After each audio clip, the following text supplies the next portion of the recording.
ನಾಗರ ಹಾವಿನ ಕಡಿತಕ್ಕೆ ಒಳಗಾದ ತಾಯಿಗೆ ಪುತ್ರಿಯೇ ಪ್ರಥಮ ಚಿಕಿತ್ಸೆ ನೀಡಿ ಪ್ರಾಣ ರಕ್ಷಿಸಿದ ಅಪರೂಪದ ಘಟನೆ ಪುತ್ತೂರಿನ ತಾಲೂಕಿನ ಕೆಯೂರಿನಲ್ಲಿ ನಡೆದಿದೆ.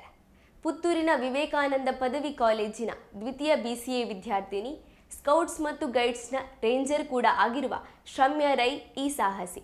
5 ದಿನಗಳ ಹಿಂದೆ ಈ ಘಟನೆ ನಡೆದಿದ್ದು, ವಿದ್ಯಾರ್ಥಿನಿಯ ಸಮಯ ಪ್ರಜ್ಞೆ, ಧೈರ್ಯಕ್ಕೆ ವ್ಯಾಪಕ ಮೆಚ್ಚುಗೆ ವ್ಯಕ್ತವಾಗಿದೆ.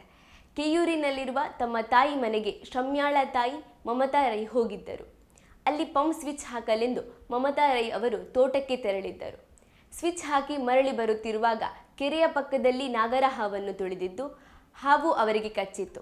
ಅವರು ತಕ್ಷಣ ಮನೆಗೆ ಮರಳಿ ಕೆಲಸದ ಅಲ್ಲಿನ ಸಹಾಯದಿಂದ ಹಾವು ಕಚ್ಚಿದ ಸ್ಥಳದಿಂದ ಮೇಲ್ಭಾಗಕ್ಕೆ ವಿಷ ಏರದಂತೆ ಬೈಹುಲ್ಲು ಕಟ್ಟಿದ್ದರು.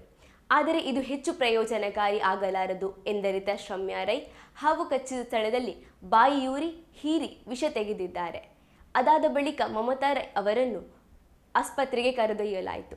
ಶ್ರಮ್ಯಾಳ ಸಮಯ ಪ್ರಜ್ಞೆಯಿಂದಾಗಿ ಮಮತಾ ರೈ ಅವರು ಯಾವುದೇ ತೊಂದರೆ ಇಲ್ಲದೆ ಪಾರಾಗಿದ್ದಾರೆ.